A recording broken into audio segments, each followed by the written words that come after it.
देखो बच्चे, आज का जो हमारा टॉपिक है वो है वास्तविक संख्याएं। ठीक, तो इसमें हम जो पढ़ने वाले हैं वो है यूक्लिड विभाजन, प्रमेयिका तथा एल्गोरिथम।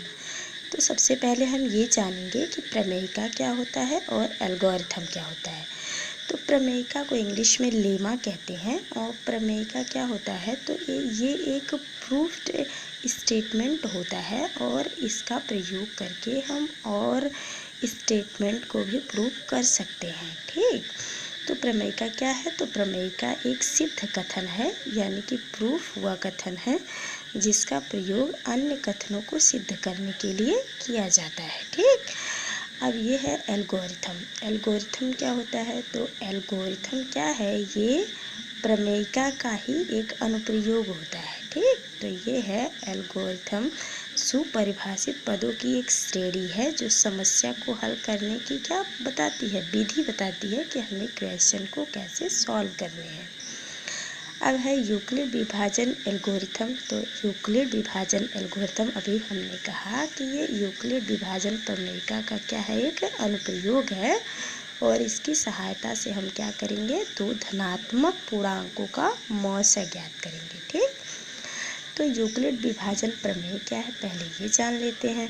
तो यूक्लिड विभाजन प्रमेय क्या होता है कि सीधी सीधी बात है, आपको बस ये आना चाहिए कि भाज्य बराबर भाजक गुणे भागफल और प्लस में शेषफल। अगर ये चीज़ आपको याद है तो आपको ये एकदम से ईजी लगेगा, कुछ है नहीं इसमें। ठीक है, बस केवल शब्दों का हेर फेर है।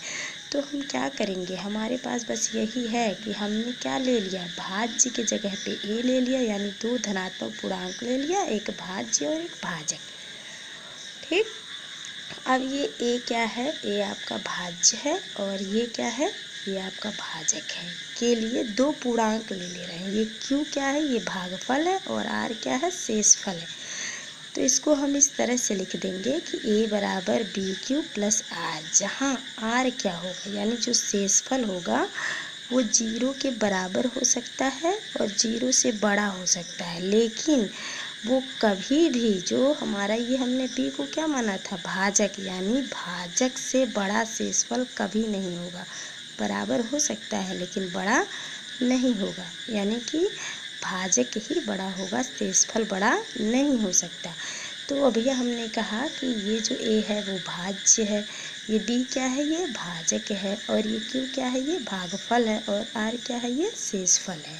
ठीक, यानी कि कुल कहने का मतलब क्या है कि हमारा जो यूक्लिड विभाजन प्रमेय है वो यही है, भाज्य बराबर भाजक गुणे भागफल प्लस शेषफल। अब भाज्य क्या होता है, तो जिसमें भाग दिया जाता है वो भाज्य होता है।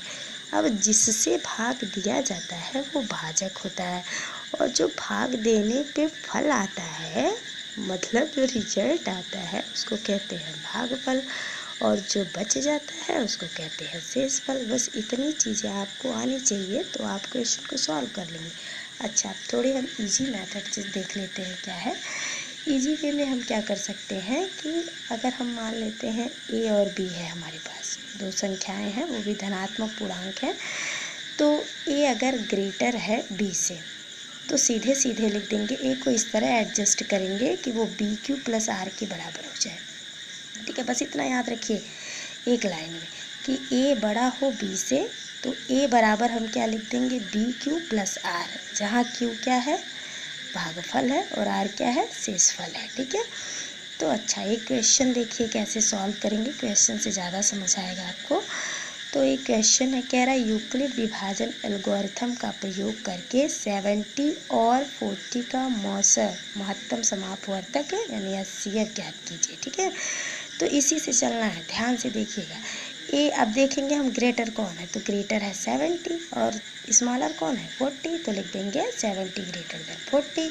अब हम यहाँ यूक्लिड विभाजन का प्रमेय लगाएंगे और हमको याद बस यही रखना है, भाज्य बराबर भाजक गुणे भागफल प्लस शेषफल। ठीक है, तो अब हमको देखो HCF भाग विधि से जिसको भी आता होगा वो सॉल्व कर ले जाएगा। तो हम बता देते हैं कैसे करेंगे। तो देखो 70 को आप अंदर रखो, जो बड़ा है वो अंदर ही रहेगा और 40 बाहर। अब भाग देंगे तो एक बार जाएगा ना, तो ये 40 हो गया। अब ये घटा देंगे 30 बच गया। अब हम भाग दे रहे हैं, HCF निकालना है भाग विधि से, तो फिर ये 30 बच गया। अब ये देखो 30 है, ये 40 है, तो अब क्या करेंगे, अब कभी भी हम भाग 40 से 30 में दे सकते हैं, कम है नहीं जाएगा।